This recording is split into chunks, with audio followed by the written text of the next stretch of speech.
Hello classmates, it's Maka Day today.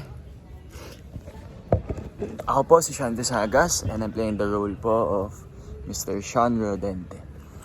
So, pag-usapan po natin si Sean. Si Sean po ay isang supposedly grade 11 student na nag-repeat dahil hindi po siya seryoso sa buhay, hindi po siya masyado seryoso sa school, hindi po masyado nagpapasok at siya ay isang dating bully.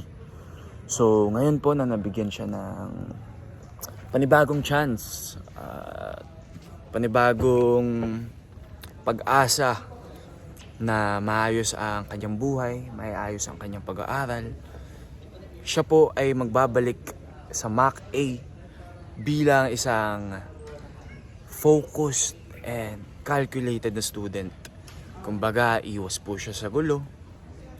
Kung ano man po yung mga nagawa niya dati na pambubuli o kaya mga away na nakasangkot siya, siya po ay iiwas na ngayon. Pero syempre, knowing po na nasa kanya pa rin yun, nakaraan niya yun, malalaman po natin kung mailalabas pa ba niya ulit yung ganong ugali o talagang buong buo na ang kanyang loob na talagang magbago na. And also, syempre magkakaroon siya ng mga kaibigan dito and mga kaaway din syempre. Excited na po rin ako na mapakita sa inyo kung sino yung magiging mga kakampi ko, mga kalaban ko, mga kaaway, mga kasundo. Or isa rin po pala na pwede mangyari is magkaroon po ako ng love interest syempre. Di naman po may iwasan sa school, diba? Sa klase na may magugustuhan kang classmate, schoolmate.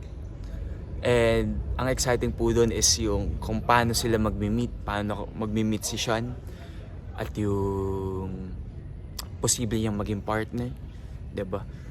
And isa pa doon ay kung ano yung mga challenges, yung mga pagsubok na makakamit niya along the way.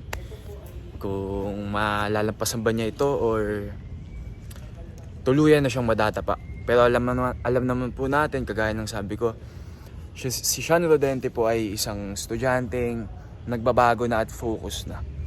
Kumbaga, talagang hindi na po siya magpapa out of focus o kaya magpapagulo sa kung ano man pong bagay. So, abangan po natin ang storya ni Sean Rodente. And excited na po ako. Sana excited na rin po kayo. And sabay-sabay po tayo manood ng Maka Season 2.